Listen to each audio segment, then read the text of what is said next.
যুক্তরাষ্ট্রের প্রেসিডেন্ট নির্বাচিত হওয়ার পরপরই অবৈধ অভিবাসীদের বিরুদ্ধে কঠোর অবস্থান নেয়ার ঘোষণা দেন ডোনাল্ড ট্রাম্প। তার ক্ষমতা গ্রহণের মাসখানেক আগে এবার অবৈধ অভিবাসী ফেরত না নেয়ায় অসহযোগী দেশের তালিকা প্রকাশ করল মার্কিন অভিবাসন ও শুল্ক প্রয়োগ সংস্থা আইসিই।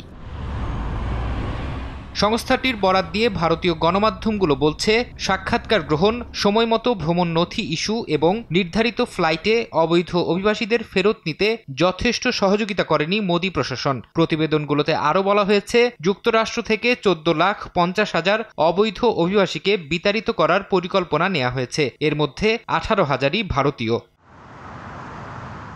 সাম্প্রতিক বছরগুলোতে প্রায় 90,000 ভারতীয়কে যুক্তরাষ্ট্রে অবৈধভাবে প্রবেশের চেষ্টার সময় আটক করা হয়। তাদের বেশিরভাগই পাঞ্জাব, গুজরাট এবং অন্ধ্রপ্রদেশের বাসিন্দা বলে জানিয়েছে টাইমস অফ ইন্ডিয়া। যদিও অনেক ভারতীয় অভিবাসী যুক্তরাষ্ট্রে তাদের অবস্থান বৈধ করার চেষ্টা করছেন, তবে এ প্রক্রিয়া শেষ হতে 2 থেকে 3 বছর সময় লাগে। এনডিটিভি বলছে, নির্বাসন প্রক্রিয়ায় সহযোগিতার অভাব ভারত যুক্তরাষ্ট্র কূটনৈতিক সম্পর্কে আরও জটিলতা তৈরি করতে পারে।